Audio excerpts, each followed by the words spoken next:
Friends, कैसे हैं आप सब। उम्मीद करती हूँ आप लोग अच्छे होंगे। आज आपकी वर्कशीट नंबर 17 आई है। ये आपकी मैथ्स की वर्कशीट है। इसे अच्छे से लेबल कर लीजिए, डेट डाल दीजिए, क्लास सब्जेक्ट, अपना नाम, अपने टीचर का नाम लिख लीजिए। तो चलिए पढ़ना शुरू करते हैं। आज हम लोग क्या पढ़ेंगे? पूर्णांक की तुलना। आज हम पूर्णांकों को तुलना करेंगे। ठीक है, तो क्या लिखा है? अगर हम दो धनात्मक पूर्णांकों की तुलना कर रहे हैं तो वह पूर्णांक बड़ा होगा जिसका संख्यात्मक मान अधिक है। यानी अगर दोनों पूर्णांक आपके प्लस में हैं, धनात्मक है यानी प्लस में है, ठीक है, तो जिसका मान अधिक होगा वही बड़ा होगा। एग्जाम्पल के तौर पे देखिए, यहाँ पे आपको दिया गया 64 है और 34 है। तो क्योंकि दोनों प्लस के हैं ना, तो इसमें 64 का मान अधिक है, तो 64 ही संख्या आपकी बड़ी होगी। ठीक है, आगे क्या लिखा है? अगर हम दो ऋणात्मक पूर्णांकों की बात कर रहे हैं, उनकी तुलना कर रहे हैं, यानी माइनस की बात कर रहे हैं और माइनस की तुलना कर रहे हैं, तो क्या होगा? वह पूर्णांक छोटा होगा जिसका संख्यात्मक मान अधिक होगा। यानी कि जो दिखने में बड़ा लगेगा असलियत में वो छोटा होगा। यानी 65 आपको दिखने में बड़ा लग रहा होगा, आप कहेंगे मैम 65 ही बड़ा है, लेकिन हमेशा याद रखिए माइनस में जितनी संख्या बड़ी होती जाएगी असल में वो उतनी छोटी होगी। ठीक है, यहाँ पे 45 जो है वो बड़ा होगा जबकि 65 जो है वो आपका छोटा होगा। ठीक है ना। अगला क्या लिखा है? अगर हम एक धनात्मक और एक ऋणात्मक पूर्णांक की तुलना करते हैं, यानी एक हमारा धनात्मक माइनस में है, तो सॉरी एक प्लस में है धनात्मक, दूसरा आपका ऋणात्मक यानी माइनस में है, तो धनात्मक पूर्ण ही हमेशा बड़ा होगा। यानी कि जो प्लस में है वही बड़ा रहेगा, चाहे छोटा जो माइनस वाला है वो कितने का भी हो, कोई मतलब नहीं रखता। अभी ये देखिए 67 है, वही बड़ा है आपका, माइनस में 105 है लेकिन वो छोटा है।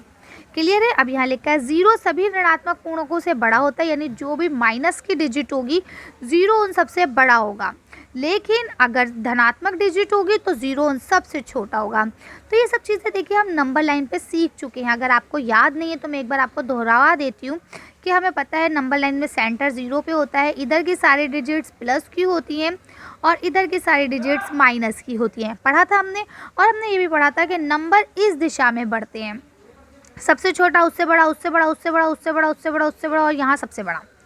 याद है आपको? माइनस के डिजिट, भाई देखिए माइनस का मतलब क्या होता है? उतनी चीज़ आपके पास से गई। अब आपने किसी से 45 रुपये लिए या किसी से 65 रुपये लिए, तो बताइए किस में आपको कम देने? जिसमें आपको कम देने वही तो ज़्यादा हुआ ना, तो यानी 45 रुपये कम देने तो वही बड़ा हुआ आपका। आई बात समझ में? तो इस तरह से जो माइनस डिजिट होती है वो हमेशा जितनी छोटी होगी वो उतनी ही बड़ी मानी जाएगी। अब देखिए यहाँ आपको दिया गया है संख्या रेखा पर पूर्णांकों की तुलना। तो अब ये संख्या रेखा है, तो देखिए यहाँ पे आपको बता दिया गया ये 0 होता है, इधर का सारा मान जो है वो प्लस का होता है जबकि इधर का मान माइनस का होता है। इधर मान बढ़ता चलता है और इधर मान घटता चलता है।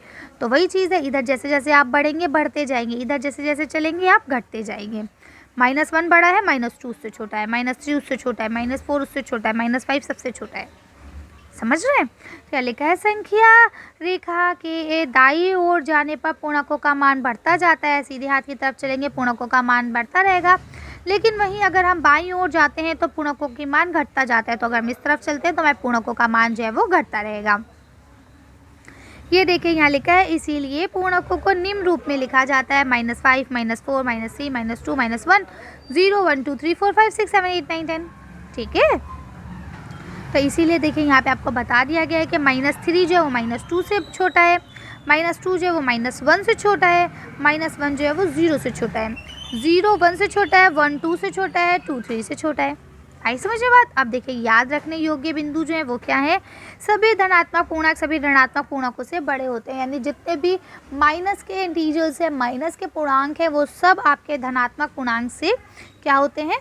छोटे होते हैं। ठीक है, आगे क्या लिखा है? जैसे ही हम किसी संख्या पर शून्य के दाईं ओर जाते हैं पूर्णांक का मान बढ़ता जाता है। यानी जैसे ही हम किसी संख्या के शून्य हो और शून्य से दाईं ओर चलने लगे तो जो मान है वो हमेशा क्या होने लगता है? बढ़ने लगता है। ये देखिए वही बातें घुमा घुमा के आपको कह रहा था कि आप कंफ्यूज हो जाएं, लेकिन आप कंफ्यूज नहीं होंगे। जो मैंने अभी आपको बताया है बिल्कुल सरल शब्दों में वही चीज़ आप याद रखेंगे। ओके, उसके बाद यहाँ लिखा है सॉरी थर्ड तो मैं भूल ही गई। अब क्या लिखा है, जैसे ही हम संख्या रेखा पर शून्य से बाईं ओर जाते हैं वैसे ही पूर्णांकों का मान जो है वो घटने लगता है और ज़ीरो जो है ना तो ऋणात्मक होता है और ना ही धनात्मक, यानी ना तो ज़ीरो कभी प्लस का होता है और ना ही ज़ीरो कभी माइनस का होता है। तो ये रहे आपके निष्कर्ष। तो ये देखिए यहाँ लिखा हुआ है यही बात कि पूर्णांक प्लस पूर्णांक जो है वो माइनस से हमेशा बड़े होंगे, ज़ीरो प्लस पूर्णांक से छोटा होगा और माइनस पूर्णांक से बड़ा होगा। अब देखिए यहाँ पे लिखा है आओ करें। तो पहला प्रश्न आपको दिया है बड़ी पूर्णांक संख्याओं पर गोला लगाइए। तो अब दो में से जो बड़ा है उस पर आपको सर्कल लगाना है। जैसे आप बताइए इन दोनों में से कौन सा बड़ा है, ये बड़ा है। इन दोनों में से कौन सा बड़ा है, ये बड़ा है। इन दोनों में ये बड़ा है और इन दोनों में ये बड़ा है। आई बात समझ में। तो बड़ी पूर्णांक संख्याओं पर आपने गोला लगा लिया। अभी हमने जाना था कि किस तरह से अगर प्लस और माइनस में तो हमेशा प्लस वाला बड़ा होगा चाहे कोई भी हो, ठीक है। तो जहाँ जहाँ आपको प्लस और माइनस दिख रहे हैं वहाँ आप सिंपल सा प्लस वाले को बड़ा मानेंगे और प्लस वाले पे गोला लगा देंगे। और ज़ीरो के साथ अगर प्लस की संख्या है तो इसका मतलब वो संख्या बड़ी होगी, लेकिन अगर ज़ीरो के साथ माइनस की संख्या है तो इसका मतलब है ज़ीरो बड़ा होगा, तो आप इसे लगा देंगे। अगला क्वेश्चन लिखा है रिक्त स्थान में बड़ा, छोटा या फिर बराबर का चिन्ह लगाइए। सेम ऊपर जैसा, ज़ीरो के साथ अगर प्लस की संख्या है तो ज़ीरो छोटा होगा, अगर माइनस की संख्या है तो ज़ीरो बड़ा हो जाएगा, ठीक है। तो इसमें क्या बड़ा होगा, ज़ीरो बड़ा होगा आपका, ठीक है। यहाँ लिखा है 60 और 80 में, तो माइनस में हमेशा छोटी संख्या बड़ी होती है, तो जो छोटी संख्या होगी वही बड़ी होगी आपकी। देखिए यहाँ पे सी 2 बार कर दिया, ये डी होगा, ठीक है, इसे आप डी कर लेंगे।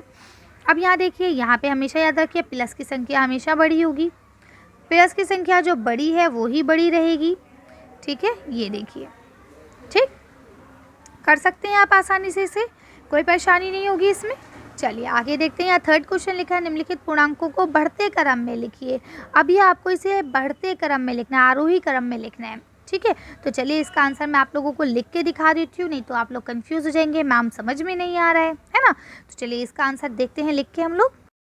अब आप जानते हैं यहाँ पे कि सबसे छोटा ये है, क्योंकि जो दिखने में सबसे बड़ा होगा माइनस में वही सबसे छोटा माना जाएगा, ठीक है। उसके बाद उससे बड़ा ये है, सबसे बड़ा इसमें 0 है, उसके बाद 4 और सब में बड़ा जो है वो 6 है। इसी तरह से दूसरे में भी आप कर सकते हैं कि -28 सबसे छोटा होगा, उससे बड़ा 1, उससे बड़ा 7, फिर 14, फिर 35। डन कर लेंगे आप लोग। चलिए अगला क्वेश्चन पढ़ते हैं। अगला देखिए यहाँ पे लिखा है निम्नलिखित पूर्णांक को घटते क्रम में लिखना है। घटते क्रम यानी सबसे बड़ा उससे छोटा, उससे छोटा, उससे छोटा, यानी इसे आपको अवरोही क्रम में लिखना है ना, वो आरोही क्रम में लिखना था या अवरोही क्रम में लिखना है। तो चलिए इसका आंसर देख के वीडियो को फिनिश करते हैं। देखिए यहाँ पे आपको दिख रहा है सबसे बड़ा तो 6 सबसे बड़ा है, उससे छोटा 5, उससे छोटा 0, फिर -2 उससे छोटा और सब में छोटा -7। इसी तरह से 69 सबसे बड़ा है, फिर 64, फिर 28, फिर -42 और फिर -75, ठीक है। तो आप ये कर सकते हैं आसानी से। चले तो अच्छी वीडियो को हम यही खत्म करते हैं। अच्छी वीडियो में बस इतना ही। अगर आपको हमारी वीडियो पसंद आई हो तो प्लीज़ इसे लाइक और शेयर करें। अगर अभी तक आपने हमारे चैनल को सब्सक्राइब नहीं किया तो प्लीज़ हमारे चैनल को सब्सक्राइब करें। Thank you for watching.